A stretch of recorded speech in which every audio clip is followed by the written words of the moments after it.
faith has a voice. क्योंकि विश्वास की आवाज है। आप सोचो कोई व्यक्ति है, वो अपने घर में रुपए उसने रखे हुए, कैश दबा दिया, बिस्तर के नीचे, दीवार के पीछे छुपा दिया, फिर वो व्यक्ति मर गया। वो पूरा जो पैसा था वो यूजलेस है, क्योंकि करेंसी तभी काम करती है जब वो रिलीज की जाए। Unless the money that you have, unless it's release, there is no transaction.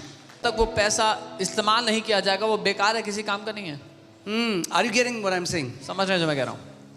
अगर आईफोन चाहिए तो आईफोन जितने दाम का है वो देना, ऐसा नहीं कि आईफोन दे दो मगर ये मैं नहीं छोड़ने का।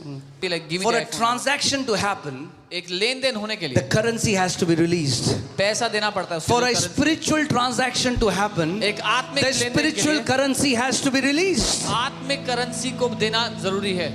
And the currency of heaven is और स्वर्ग की करेंसी है विश्वास। Amen. Amen. The currency of spiritual realm is faith. आत्मिक जहान की जो मुद्रा है वो विश्वास है। And how do you release faith? कैसे विश्वास को आप इस्तेमाल करते हो? By your words, अपने शब्दों के द्वारा, by your actions. अपने कामों के द्वारा।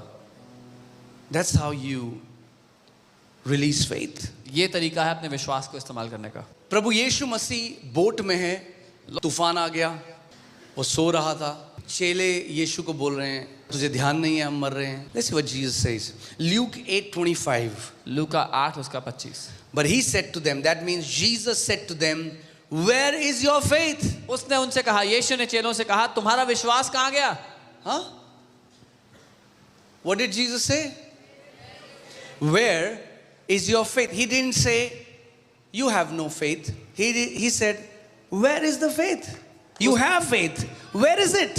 उसने ये Why aren't you using it? Where is your faith? उसने ये नहीं कहा तुम्हारे पास विश्वास नहीं है, उसने कहा तुम्हारे पास विश्वास है लेकिन वो कहाँ है, इस्तेमाल क्यों नहीं किया? एक पिता ने अपने बच्चों को कुछ रुपए दिए, To his घर से बाहर गया, 2000 रुपए दे गया, To children. और जब अगले दिन आया तो बच्चे भूखे बैठे, पापा खाना नहीं खाया। क्या बोलेंगे पापा? What will the father say? Where is the money I gave you? Where is it? जो पैसे दिए थे वो कहाँ गए? वो तो पापा जेब में रखे हैं। That's in the pocket, father. यही तो दिक्कत है। That's the problem. Unless faith is used, जब तक विश्वास का इस्तेमाल ना किया जाए, unless you use what God has given you, जो परमेश्वर ने आपको दे दिया है उसका you इस्तेमाल नहीं cannot किया, receive what God wants to have you to have. तो आप वो नहीं पाओगे जो परमेश्वर चाहता है कि आप पालो।